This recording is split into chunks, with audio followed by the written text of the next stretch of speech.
Fala pessoal, tudo bem? Alexandre Chaves, sócio da Aldas. Estamos aqui hoje para mais um podcast de Dono para Dono, um podcast que traz empresários incríveis aqui para contar suas histórias.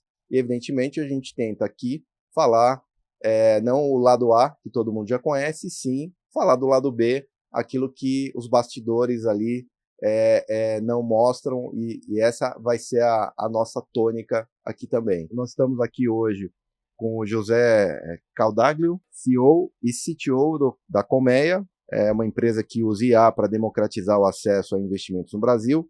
O José estudou engenharia eletrônica na PUC, fez especialização em processamento de dados na FIAP e MBA na FGV. Tem mais de 30 anos de carreira, passagens por grandes empresas como Citibank, Crefisa, Oracle, SAP. E aí desenvolveu uma empresa, né, para liderar o mercado de comunicação digital. E aí essa história da insegurança por falta de conhecimento, que realizou mais de 10 milhões de atendimentos só no primeiro semestre de 2025. Estou muito feliz quando eu soube da Colmeia e conheci a história do José. Eu fiquei super motivado para estar aqui. Zé, seja bem-vindo. É um prazer te receber aqui, cara. Prazer é meu. Ô Zé, conta pra gente aí, cara, agora no nível de detalhe, né? O que evidentemente a gente fez aqui uma pequena intro, né? Mas do ponto de vista dessa tua carreira empresarial, fala um pouco pra gente como é que se deu e como é que você pivotou a tua vida para empreender, né? Sempre fui do mundo executivo, mas a minha primeira tentativa, logo aos 18 anos, foi abrir uma empresa. Tá. Essa empresa, evidentemente, já deu errado, mesmo com muita tentativa, etc. Ela era uma empresa que, basicamente, você podia... Eu estou falando de 1990, 89, 90. Tenho 53 anos, provavelmente. Uma empresa que você poderia falar que tinha, já na época, bases de inteligência artificial, sem chamar desse nome, mas a empresa deu errado e eu falei, vou entrar no mundo corporativo. Sempre com aquela visão, eu vou ficar 2 anos. E aí vai indo, as coisas vão dando certo, vão dando errado, vão dando certo. Mas o fato é que uma hora eu precisava tomar uma decisão. Ou eu não vou abrir uma empresa, ou eu vou ter que abrir agora. Só que esse agora foi com 47 anos. E eu falei, eu vou sair. Então eu realmente pedi demissão. Na época eu estava na SAP. E aí, como você já deve conhecer, você toma uma decisão e tem que suportar ela. Né? A gente nunca tem...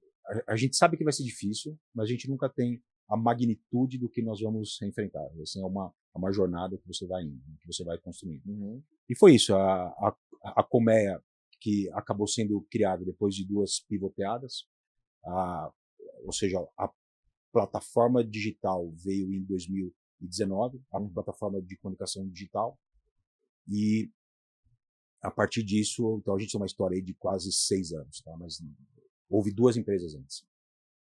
2 empresas antes. Isso, 2 empresas que não deram certo antes. Tá bom. E sinceramente isso é o lado B que eu estava te falando, né? Porque no final do dia todo mundo vê aquela ponta do iceberg que está dando certo, né?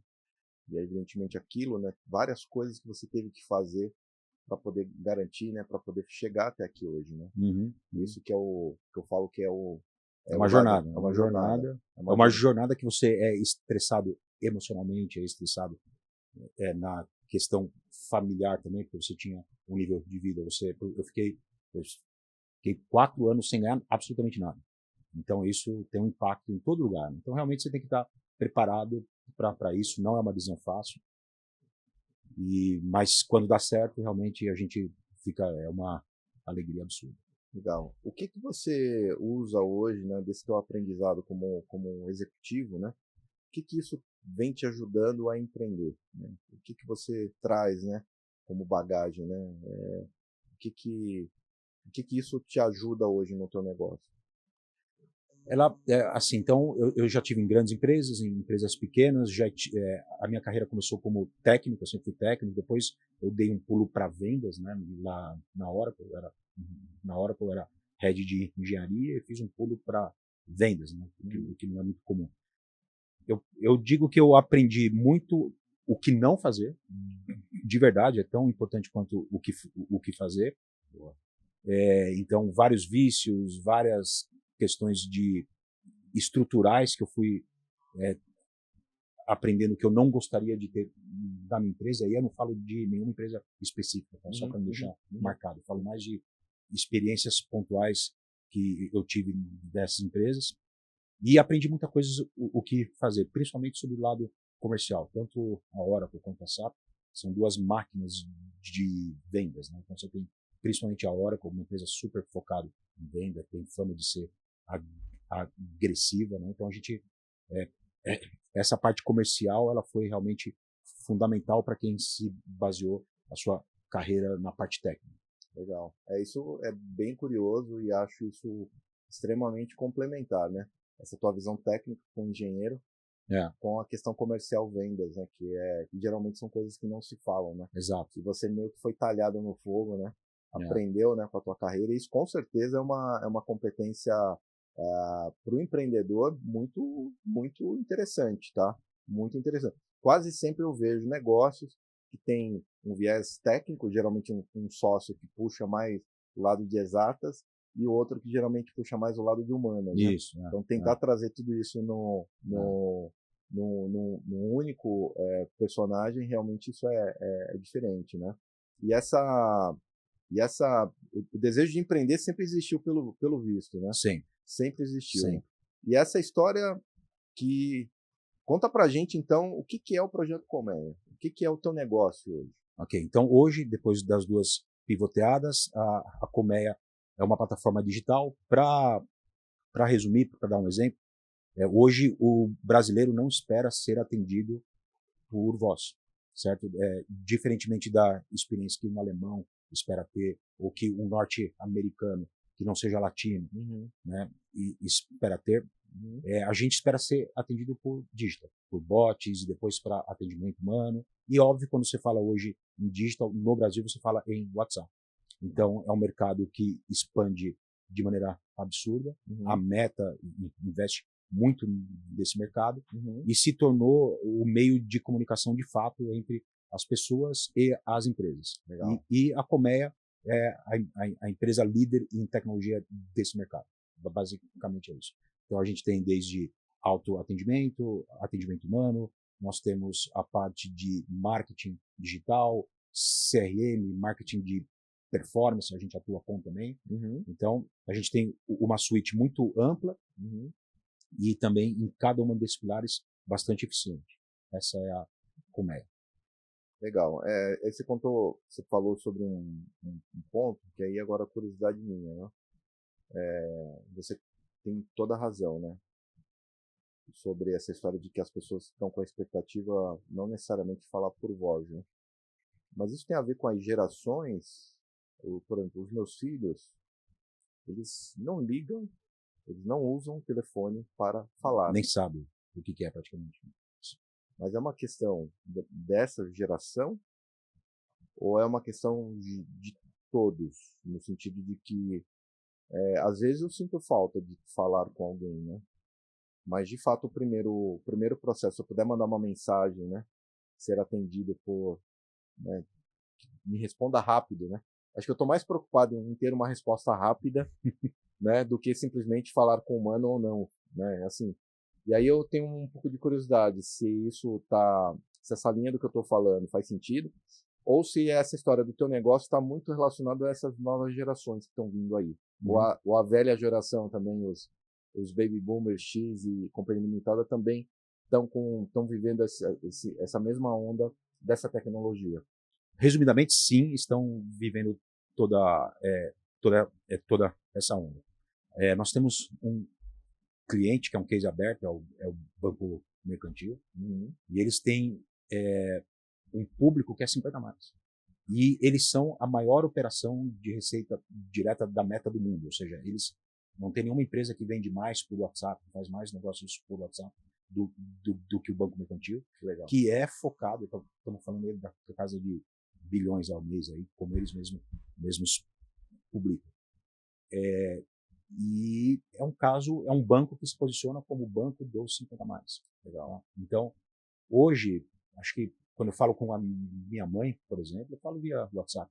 Se ela me liga, eu falo, mãe, o que aconteceu? Ela falou, nada, Zé, só quero conversar. Não, então manda primeiro o WhatsApp, porque assim você me assusta, né?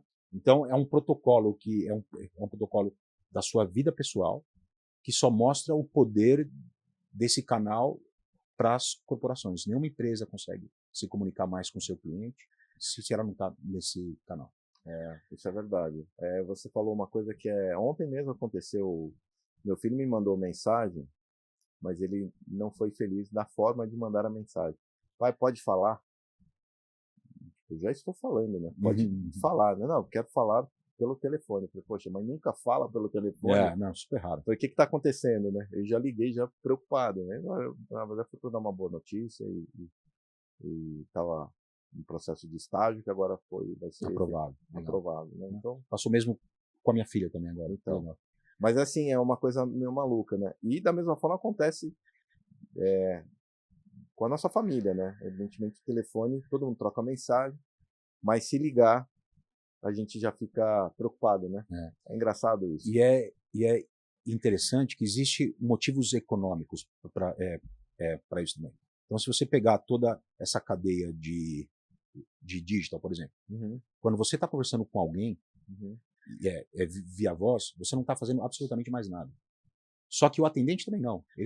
Então, se você está com ele 3 horas, vocês têm uma comunicação 1 a 1, você não está fazendo nada, você mal pode ir ao banheiro, não pode passar de um copo, você está lá conversando. Sim. E o atendente também. A economia do digital é completamente distinta. Então, primeiro que você entra para ser atendido por digital, você pode criar uma estrutura onde você evita o transbordo em 90% das situações. Eu quero boleto atrasado, a situação do meu ticket, ver a loja mais próxima.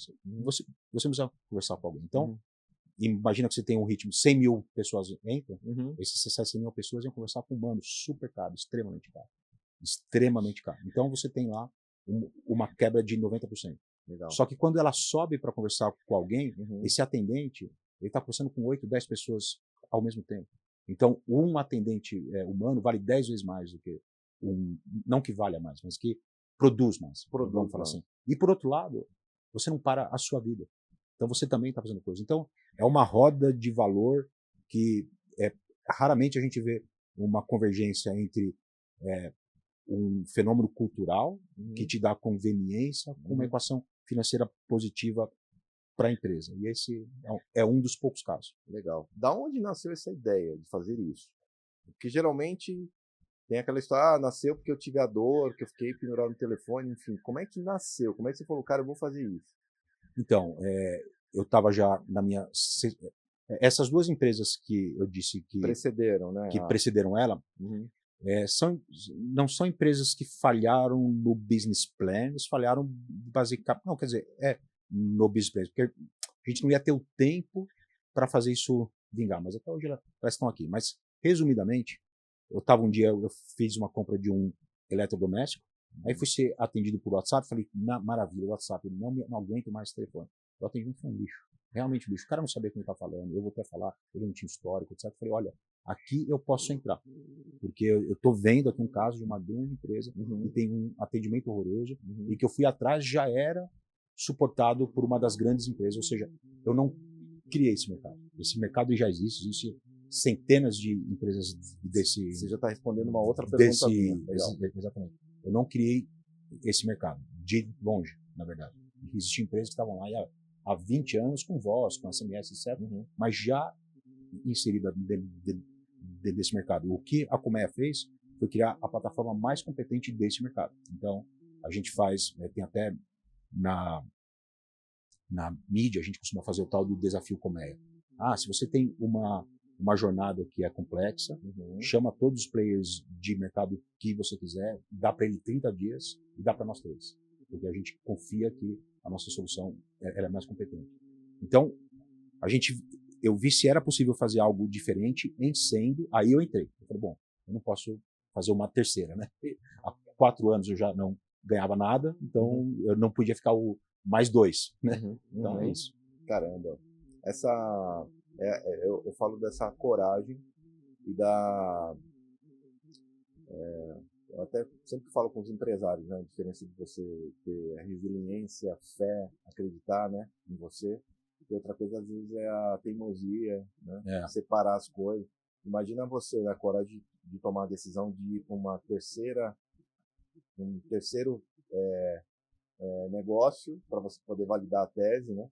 Você falou agora eu tenho minha bala de prata e Bala de prata, né? eu não posso correr o risco de, na verdade não tem como não correr o risco, mas eu não posso agora não dar certo. Exatamente. É o salto de, eu falo que empreender é o salto de fé. É um salto de fé, exatamente. É um salto de fé, né?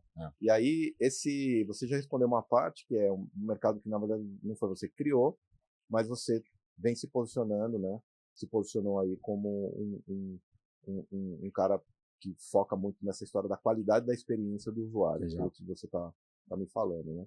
E como é que está sendo isso? Tem muita diferença hoje quando a gente olha Brasil e olha os outros lugares no mundo. Essa tecnologia é algo que ela tem possibilidade de ser exportada. Como é que está isso daí, Zé?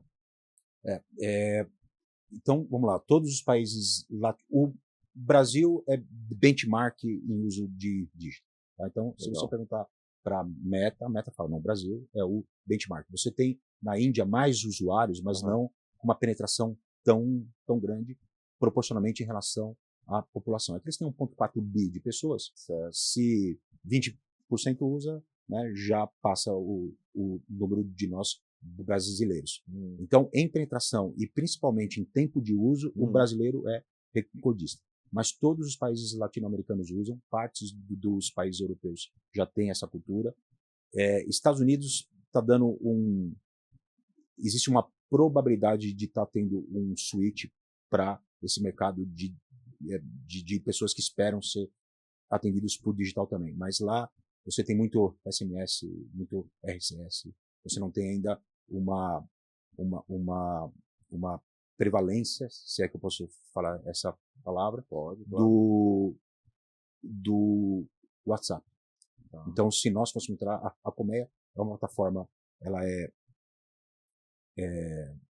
omnidigital, né? Ou seja, a gente fala em SMS, WhatsApp, essas coisas, então a gente poderia entrar no mercado americano também, mas eles não têm ainda a cultura de esperar que isso seja feito via dígito. Entendi.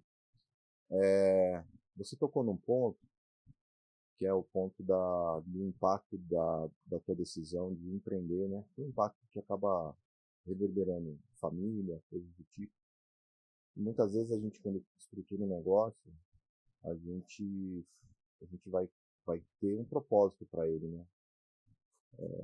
Esse propósito, eu falo que não existe propósito pessoa jurídica e pessoa física. O propósito é propósito. E o reflexo dele é que vai pavimentar teus sonhos, né? Sejam sonhos profissionais e sonhos da sua família, seus sonhos, né? Particulares. E quando você idealizou e de alguma forma identificou uma dor e falou, aqui eu acho que eu tenho uma oportunidade para poder fazer algo diferente, né? O que você mentalizou, né? O que você colocou como propósito, né? Para estar aqui hoje, né? Assim, o que você lá atrás, o que você falou, poxa, eu quero, qual foi o propósito que você colocou nisso daí, né? Para você, de alguma forma, eu falo que, até fazendo até detalhando um pouco melhor para você, eu falo que o legado é o propósito que a gente executou. Então, a gente tem um propósito, a gente vai executando esse propósito, no final lá na frente a gente está deixando um legado que na verdade foi o propósito que a gente executou. Então, assim, qual foi o propósito? Né? Você falou, pô, daqui 5 anos eu quero ser, né? Onde é que eu quero estar? Qual é a dor que eu estou resolvendo do mundo? Qual é a mensagem? Qual é o impacto que eu estou gerando na vida das pessoas? Evidentemente tem muito impacto. Você está resolvendo, você está você está no meio de um processo ali que muitas vezes impacta coisas que o ser humano está ali falando e resolvendo coisas, né? Então você tem com certeza um impacto direto ali, né? Mas foi intencional essa história do propósito, né? Ou foi algo que eu quero saber da onde surgiu, o que é o propósito e da onde e como ele foi fomentado dentro da tua cabeça e mais do que dentro do teu coração. Cara, o meu propósito era eu precisava me dar uma chance de fazer o que eu achava que tinha capacidade. Então, eu tinha nas minhas mãos, assim, durante a minha vida, eu sou um cara relativamente criativo, aí eu já pensei assim, e se eu abrisse uma empresa assim? Aí algum tempo depois eu vi alguém abriu a empresa. Puta, o cara já abriu a empresa, olha que legal, funcionou super bem. Evidentemente, empreender nos Estados Unidos é diferente de empreender no Brasil. Acho que isso é uma coisa que a gente pode citar também. Mas e isso invariavelmente acontecia nos Estados Unidos. Aí eu falei, não, eu tenho que ir, porque, entendeu? Então, o meu propósito foi o seguinte, se eu não fizesse isso, eu pessoalmente iria ficar frustrado comigo mesmo. O mundo corporativo não me dava, não me preenchia, o que eu não me motivava em relação ao que eu tinha como propósito de vida. Basicamente era isso. E dentro desse sentido, eu ficaria contente em abrir vários tipos de empresas. A Colmeia, essa questão da plataforma digital foi uma oportunidade que eu adoro. Eu acho que como você falou, envolve comunicação, envolve pessoas, milhões de pessoas conversando todo dia pelo seu produto, super legal. Mas realmente o meu propósito era algo mais, uma jornada minha mesmo. Legal. Pegando isso como gancho, onde é que você pretende estar daqui 5 anos, Zé? A Colmeia vai ser, marca aí, a maior empresa de tecnologia da América do Sul. Da América Latina. Registrou? Latina. Registrou? Pode registrar. Boa. 5 anos isso. A gente tem todas as condições, a gente já teve um aporte, a gente bateu a meta, vai ter o follow-on agora do investimento no mês que vem. A gente está super consistente. Então, nós temos vários produtos para lançar. Eu acho que evidentemente não é fácil, mas é o que eu busco. Isso a gente estava falando agora há pouco, né? Das cicatrizes como empresário, como empreendedor. Eu me identifico muito com essa tua trajetória de não é fácil, mas por outro lado, você carrega uma coisa, Zé, que é o brilho no olho. Então, eu acho que o empreendedor que tem um brilho no olho tem que ter. Porque no extremo é o que sobra para você lá. Não, vamos fazer vamos fazer a coisa funcionar. Porque empreender é difícil, empreender no Brasil é mais difícil. E quando você traz coisas que você está inovando, por exemplo, no teu caso, entrar num negócio que não foi você que criou e ser bom, ou seja, e contra empresas que estavam há 15 anos lá. Contra empresas que já estavam faturando mais do que um bi. Então, é assim, é aquela história de Davi e Golias, né? Você entra no negócio que já estão lá fazendo e você vai para cima e fala, aqui tem espaço, vou fazer diferente, vou fazer melhor, né? Eu te falo, é um salto de fé mesmo, né? É um salto de fé. E aí você falou uma coisa que eu acho que é muito legal para nossa audiência aqui, que é falar sobre esse teu processo, então, como empreendedor, validando a tese, o crescimento, né? E como é que foi o momento de você entender que faria sentido você trazer um fundo, né? E aí tem uma série de coisas, evidentemente, na Aldas a gente sabe bem as dores, mas aqui a ideia é pegar, usar o teu, aproveitar o teu caso prático aqui, Zé, para mostrar, para falar para nossa audiência, né, um pouco em que momento foi o gatilho, né, que você falou, faz sentido, ou se foi algo que na verdade foi provocado, alguém bateu na tua porta, enfim, como é que foi o início disso para você identificar, ou se num planejamento, por exemplo, você olhou no planejamento, poxa vida, aqui para eu ir aqui, eu vou precisar desse apoio aqui. Assim, como é que foi esse processo? Cara, foi um aprendizado total e assim, eu sempre digo aqui que no Brasil, para você, imagina que você descobriu a solução da fusão a frio. Está todo mundo procurando isso, né? Ou da cura do câncer. Aí você vai para um fundo de investimento brasileiro e fala assim, eu descobri a cura do câncer. Aí ele vai perguntar, sério? Não, certeza, já está revisado, tudo certo. Quanto você faturou esse mês? É a pergunta. Quanto você vai faturar daqui a 3 meses? E quanto você faturou há 3 meses atrás? É o que todo mundo pergunta. Eu não encontrei uma questão no Brasil de investir em produto, em ideia, assumir risco. Eu não achei isso. Todo mundo que eu fui falar, quanto você faturou hoje? Não, mas eu tenho um produto que é o melhor produto. Tá? Então, aqui quando eu consegui investimento, eu não precisava mais. Literalmente, eu não precisava mais. Tanto que eu tenho tenho a sorte ou competência de ter tido o investimento e estar com o investimento em caixa. A gente está financiando o nosso crescimento por recursos próprios, etc. Mas me deu confiança de tomar passos que eu não tomaria se não tivesse o investimento. Então, eu assumi muitos riscos, etc. Legal, isso eu fiz para mim mesmo, mas na questão da gestão, eu não sou um cara que, entra em dívida. Não faço isso. Eu sou uma pessoa que tem um tipo de gestão mais conservadora. Eu não aposto em empresa, eu não me alavanco, etc. Uhum. Então, a gente teve esse aporte, foi super importante. Mas, para terminar o link entre os dois pontos, no Brasil, para ter o aporte, você já tem que estar sólido, certo? Essa foi a minha experiência. Eu não digo que seja a única, né? Talvez você conheça caso onde o cara apostou numa ideia, etc. Mas realmente eu entrei lá, olha, estava super crescendo, tinha clientes ótimos, tinha mais que dobrado a minha receita de um ano pro outro. Break-even na operação, não no bottom line, ou seja, eu tinha ainda valores a serem pagos, mas a operação tinha break-even. Aí eu consegui o investimento. Mas é isso, foi importante para nós, é uma assinatura de um fundo, que é um fundo relevante, falando que ele confia na sua operação. Então isso te dá uma força também. Você pode falar qual fundo? Crescera, é aquele fundo que foi feito pelo Paulo Guedes, ele saiu do fundo quando foi ser ministro, etc. Né? Legal. É um fundo é um fundo nacional, mas dentro do Brasil bastante expressivo. Que legal, legal. Zé, pegando um pouco do que você falou do Crescera, sobre fundo, né? E aí estamos falando de várias coisas, né? Que evidentemente tem a questão do capital, que é importante, né? Para te dar, ainda que você aquela história, muitas vezes eu falo que o banco quer te dar limite quando você não precisa. Exatamente. Mas guarda-chuva quando está só. Mas é que tem uma série de outros ganhos aí, né? Embutidos. Sem dúvida. Né? Essa história de estar com...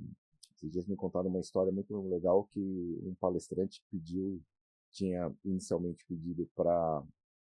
tinha topado fazer a palestra de forma gratuita. E no dia de dar a palestra com o auditório cheio, pediu R$10.000 para entrar no palco.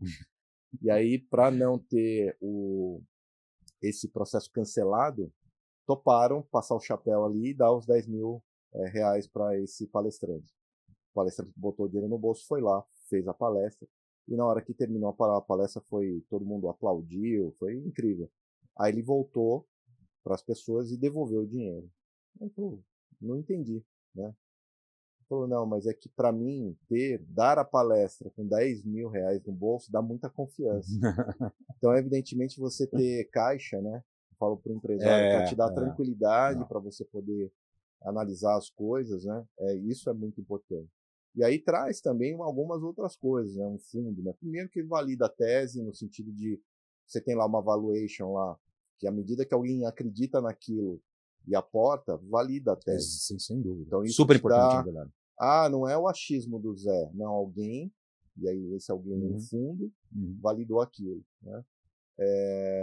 Segundo que você também ganha um processo de governança, né? Muito robusto. Você passa a ter conselho, você passa a ter pessoas de fora ali, pessoas mais cabeças para te ajudar a tomar decisões de determinados assuntos.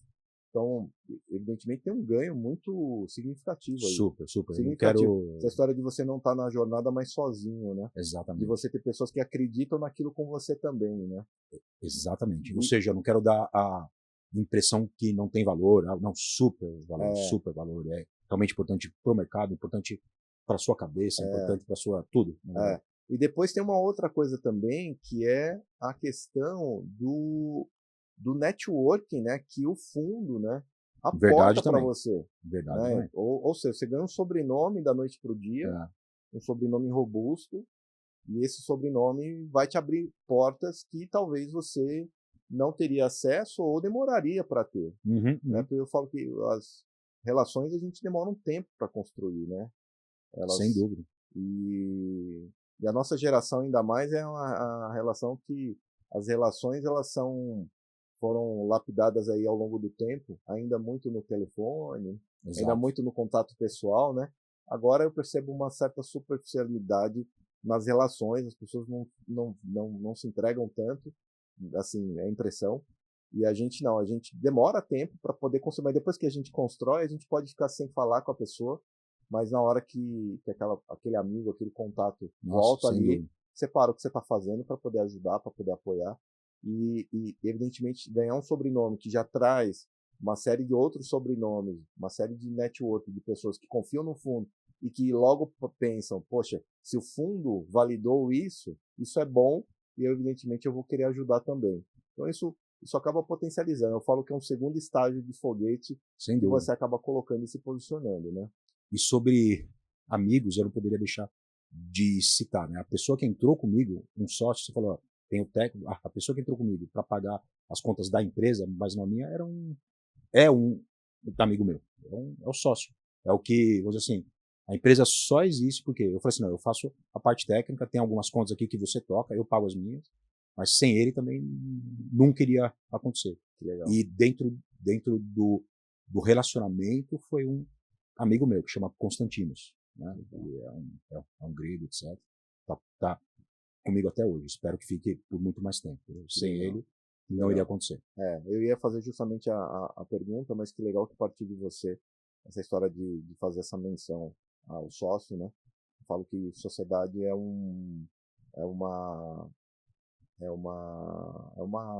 difícil um casamento, né? Eu falo que eu vou falar aqui no podcast aqui, que eu brinco que é um casamento sem sexo, né? Porque às vezes você convive mais tempo com o sócio do que com a tua própria família. Você está ali no dia a dia do negócio ali e realmente é difícil encontrar essa cara metade no negócio, né? Alguém que de fato te apoie, te empodere, né?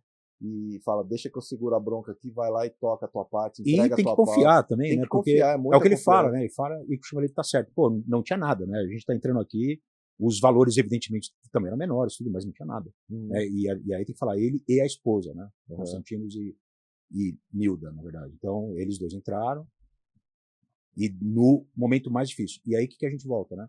Será que não tá faltando no Brasil fundos específicos para pegar boa ideia com pessoas que sabem, que conseguem executar, com capacidade de execução comprovada, né?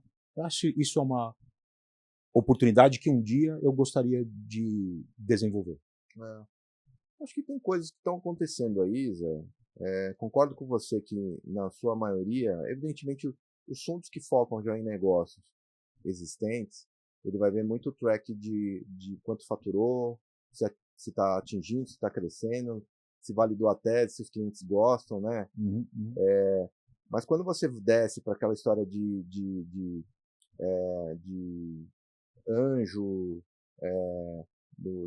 essa história das startups e coisas assim, tem algumas iniciativas que evidentemente vão olhar um pouco mais porque muitas vezes o negócio não tem faturamento, né?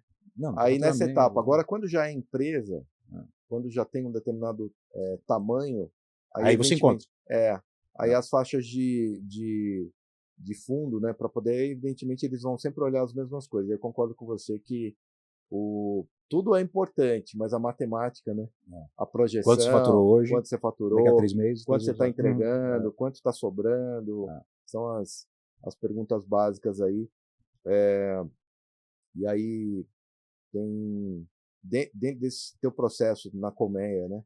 O que tem sido hoje o teu grande desafio, né? O que você hoje está nesse momento aqui olhando para essa última perna aqui de 2025 e evidentemente com a visão para 26, né? Quais são tuas grandes, a palavra forte, preocupações? Eu não sei se é esse termo, mas assim, o que é o que você está com o teu radar ali, está com o teu holofote olhando para isso?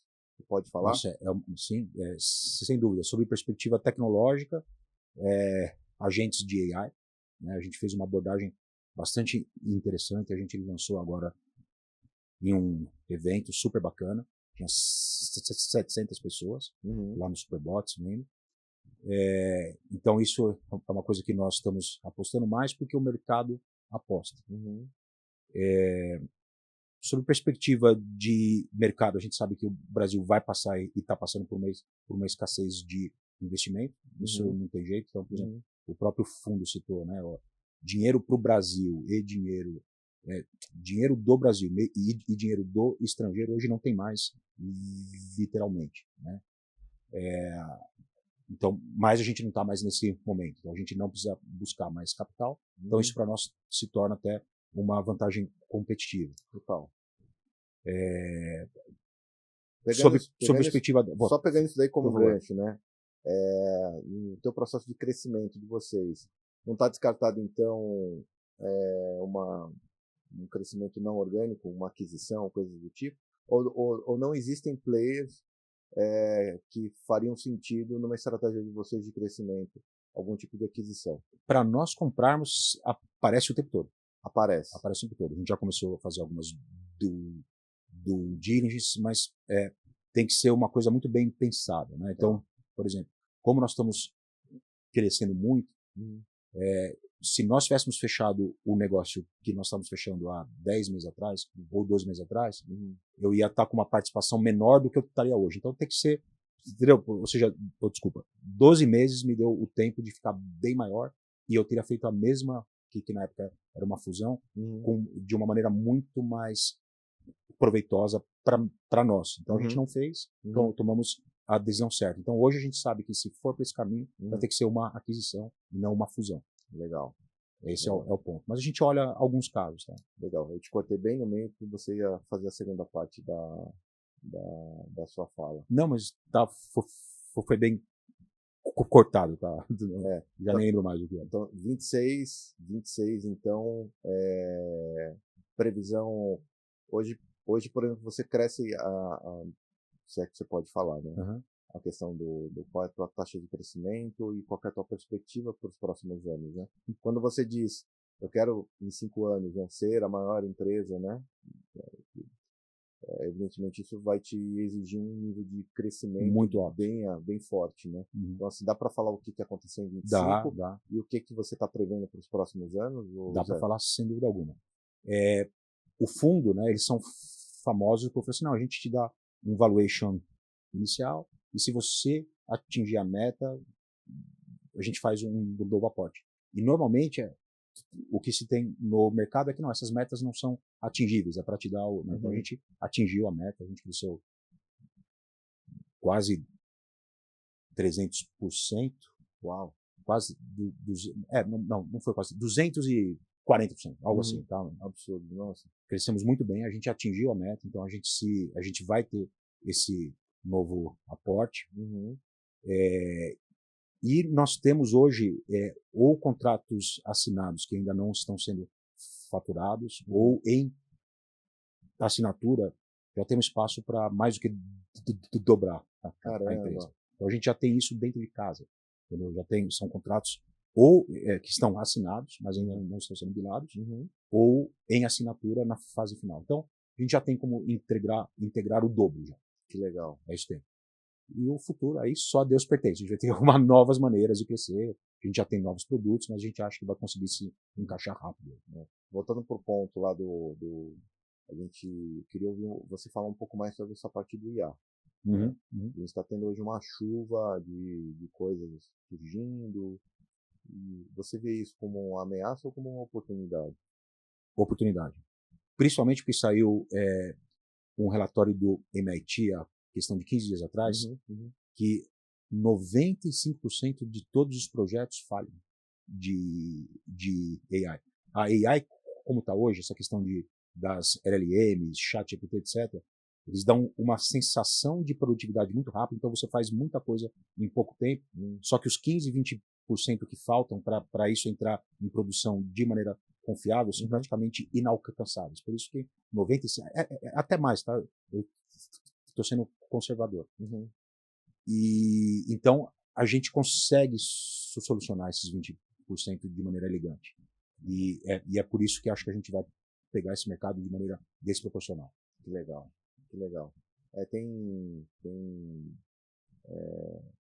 muita gente que está hoje enxergando, muitos ali enxergando o IA como uma ameaça, e é legal ouvir você entendendo isso mais como uma oportunidade, né? Eu sempre falo para os meus filhos, né?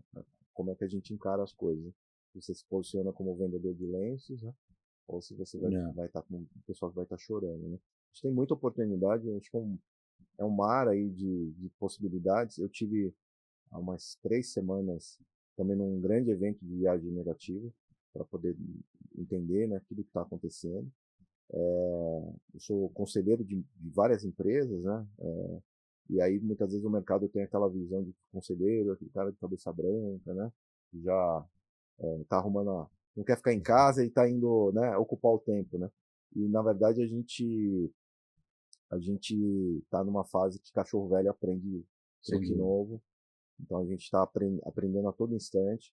Então falar de cibersegurança, falar de LGPD, falar de IA, falar dos agentes, né? Eu mesmo tenho o meu agente pessoal, eu dei o nome de Neo, que é uma referência ao Matrix, evidentemente. E a gente conversa e tem papos ali bem interessantes. Isso é uma coisa muito legal que a tecnologia trouxe para a gente. Eu fico muito feliz de estar aqui nesse plano, vivendo tudo isso, tendo que correr atrás, né? Quem está aí hoje já nasce, parece setado, né, por uma série de coisas. E a nossa geração, né, Zé, a gente meio que pegou no meio do caminho, né, cara? Pegamos tudo. E tudo que a gente tem que meio que aprender e fazer, e o que a gente viu, né, do que era para o que está hoje é um absurdo, né? A maior parte da história humana, o filho viveu a mesma vida do que o pai. Isso foi real até 1970. É verdade. E tipo, antes disso, o filho vivia a mesma vida do que o tataravô, até 1870, sei lá, 80, 90, principalmente aqui, né? Então realmente, e hoje 2 anos depois, você tem um mundo completamente com cenários completamente distintos. Realmente é um momento que você vê que está acontecendo mudanças em nível exponencial. Você falando um pouco sobre filhos, né? Sobre os nossos filhos e tudo. Você tem quantos filhos? Eu tenho 2. 2 filhos, 2 garotos. Uma menina e um menino. E o que eles enxergam da Comé e do pai dela, do pai, né? Eles aguentaram. Eu lembro quando eu estava lá, né, 4 anos sem ganhar nada, e aí eu fechei um contrato e foi R$500 o valor mensal. E aí tem uma choradeira em casa. Pai, há tanto tempo você está assim, R$500, né? Falei, Mas hoje eles ficam super orgulhosos, né? Poxa, então, de uma certa maneira, apostaram junto comigo, né?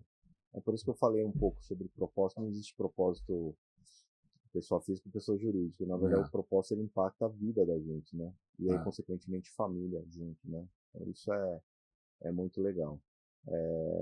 Essa história deles sentirem orgulho de você também é bom para te retroalimentar, né? E foi uma das coisas que me motivaram também. Seja bem sincero, assim, não tô aqui, eu vou poder mostrar que as coisas que eu acredito podem fazer sentido. Isso, como eu te falei, né? Eu vi tua trajetória e eu me identifiquei muito com os desafios, com os perrengues, com a luta, com empreender. Só quem já empreendeu, por isso que o programa se chama de dono para dono, né? A gente sente exato essa vibração, brilho no olho. Ainda que a gente veja o brilho, a gente sabe das dificuldades que é empreender, a luta, a ansiedade, né? Essa história de será que vai, será que não vai, né? Eu falo que o empreendedor acorda todo dia desempregado e fala, beleza, o que eu preciso? Eu preciso hoje me pagar no jogo, né? Exatamente. Eu preciso correr atrás. Aí, Zé, eu tenho uma curiosidade, que é o seguinte: você acha que o teu negócio seria o que ele é se não tivesse tido a pandemia? Uma boa pergunta, cara. Né? Excelente pergunta. Porque a gente abriu antes da... tem um divisor de...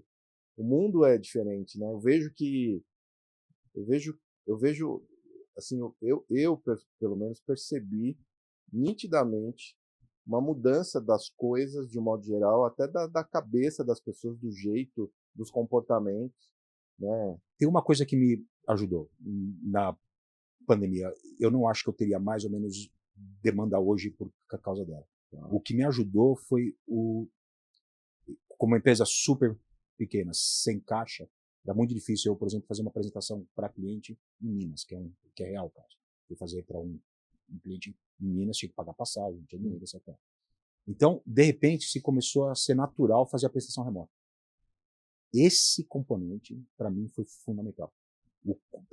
Essa questão de troca de expectativa. Então, aí facilitou. De repente, eu estava fazendo 4, 5, 6 apresentações por dia. Antes eu saía uma vez e perdia o dia. Então, isso realmente. Se for falar um ponto, é esse. Isso com toda certeza acelerou, né? Nos obrigou a encarar as ferramentas tecnológicas, né? Que já existiam, né? Na verdade, a gente tinha...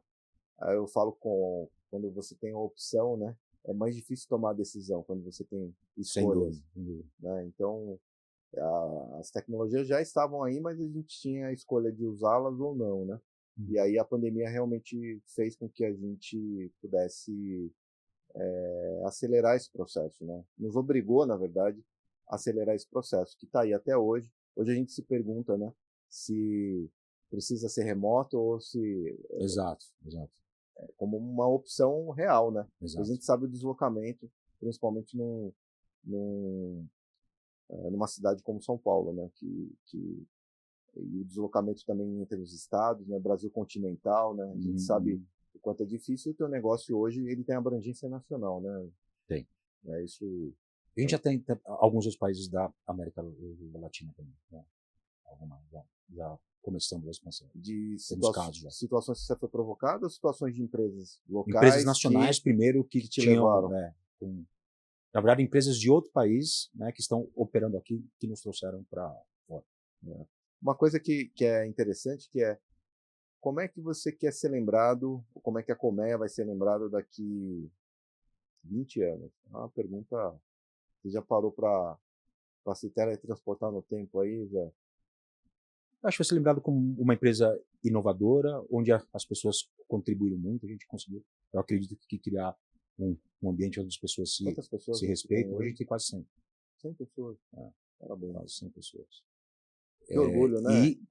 Eu falo que e estamos contratando mais 20, entendeu? É isso. Legal. Estamos em processo de contratação mais 20. Eu falo que empreender é uma coisa mágica, cara. É. Começar do zero um projeto e olhar agora e falar, poxa, tem uma equipe. Então, se você perguntar isso daqui a 20 dias, vai ser 120, entendeu? Esse é o ponto. E você está impactando as pessoas e as famílias, né? São 100 e poucas famílias aí.